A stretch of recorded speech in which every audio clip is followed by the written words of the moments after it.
बॉलीवुड की दुनिया में कुछ रिश्ते ऐसे होते हैं जो कभी पूरी तरह से समझ नहीं आते। उनमें से एक था राजकुमार और दिलीप कुमार की राइवलरी। दोनों बड़े स्टार थे, लेकिन उनका दोस्ती का सफर कभी आसान नहीं रहा। ये कहानी उनके बीच के जज्बात, दोस्ती और फिर दुश्मनी की है। आज हम इस राइवलरी के शुरुआत और उनके बीच बनने वाले तनावों को समझने की कोशिश करेंगे। दिलीप कुमार का असली नाम मोहम्मद यूसुफ खान था और उन्होंने बॉलीवुड में अपना अलग ही स्टार पावर बनाया। 1940s और 50s में उनकी एक्टिंग और उनका पर्सोना उनके समय के सबसे बड़े सुपरस्टार्स में से एक था। राजकुमार का असली नाम कुलभूषण पंडित था, लेकिन उन्होंने राजकुमार नाम से अपना फिल्म करियर शुरू किया। राजकुमार भी अपने यूनिक स्टाइल, आवाज और पर्सोना के लिए मशहूर थे। 1950s से लेकर 70s तक दोनों की पॉपुलैरिटी अपने अपने पीक पर थी, लेकिन दोनों के बीच एक छुपी हुई राइवलरी भी थी। राजकुमार और दिलीप कुमार के बीच राइवलरी की कहानी तब शुरू हुई जब दोनों ने एक ही रोल के लिए ऑडिशन दिया। ये इंसिडेंट उनके बीच की पहली तकरार का था। दिलीप कुमार अपनी मेथड एक्टिंग के लिए फेमस थे, जबकि राजकुमार अपनी स्ट्रॉन्ग स्क्रीन प्रेजेंस और पावरफुल डायलॉग डिलीवरी के लिए जाने जाते थे। एक बार दोनों को एक ही फिल्म में लीड रोल्स ऑफर किए गए। राजकुमार को लगता था कि दिलीप कुमार के साथ कंपेयर करना उनके लिए थोड़ा मुश्किल हो सकता है, क्योंकि दिलीप कुमार अपनी एक्टिंग स्किल्स और इमेज के लिए इतने पॉपुलर जो थे। इस बात को लेकर दोनों के बीच एक कंपटीशन का माहौल बन गया। राजकुमार का एक यूनिक स्टाइल था,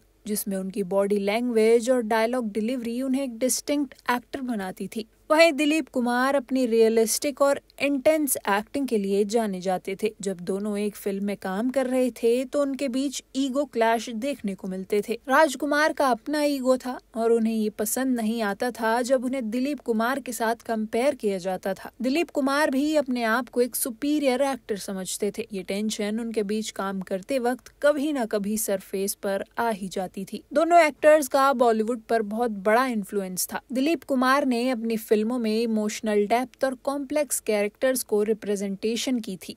उन्होंने अपनी एक्टिंग में एक नया स्टैंडर्ड सेट किया, जिससे नए एक्टर्स को सीखने का मौका मिला। राजकुमार ने अपनी यूनिक आवाज और कॉन्फिडेंट स्क्रीन प्रेजेंस से अलग पहचान बनाई थी। फिल्म इंडस्ट्री में उनकी राइवलरी लोगों के लिए एक बड़ा टॉपिक बन गई थी। लोग ये जानने के लिए क्यूरियस रहते थे कि अगर दोनों साथ काम करें तो क्या होगा। दोनों की पॉपुलैरिटी और सक्सेस ने एक वक्त पर बॉलीवुड को अपने अपने तरीकों से डोमिनेट किया। दोनों की फिल्मों की बात करें तो दिलीप कुमार की फिल्में ज्यादा ड्रामेटिक और इमोशनल होती थी, जैसे देवदास, मधुमती और गंगा जमुना। इनकी फिल्में गंभीर थी और इनकी एक्टिंग का स्टाइल भी हैवी और इंटेंस होता था। वहीं राजकुमार की फिल्मों में एक अलग प्रकार की इंटेंसिटी थी। उनका स्टाइल ज्यादा क्लासिकल और ट्रेडिशनल था। उन्होंने फिल्में जैसे क्षत्रिय, वक्त और पहेली में अपनी पहचान बनाई। उनका स्टाइल यूनिक था और उनके डायलॉग्स पर ज्यादा फोकस होता था। दोनों की फिल्में अपनी अपनी ऑडियंस को अपील करती थी और ये राइवलरी हर फिल्म के बाद थोड़ी और गहरी होती चली गई। फिल्म इंडस्ट्री के बाहर भी राजकुमार और दिलीप कुमार के बीच पर्सनल टेंशन थी। कहानियां ये भी सुनाई जाती हैं कि दोनों एक दूसरे को पब्लिकली क्रिटिसाइज करते थे। राजकुमार को ये लगता था कि दिलीप कुमार की पॉपुलैरिटी उनकी फिल्म चॉइस को इन्फ्लुएंस कर रही थी, जबकि दिलीप कुमार को ये लगता था कि राजकुमार सिर्फ इमेज के लिए काम कर रहे हैं और उनकी एक्टिंग में डेप्थ की कमी थी। ये पर्सनल और प्रोफेशनल राइवलरी कभी खत्म नहीं हुई और दोनों के बीच टेंशन तब तक बनी रही जब तक उन्होंने अपने करियर को खत्म नहीं किया। आज के दिन में राजकुमार और दिलीप कुमार की राइवलरी का कोई फायदा नहीं है। दोनों अपने अपने समय के आइकन्स थे और बॉलीवुड ने उन्हें कभी नहीं भुलाया।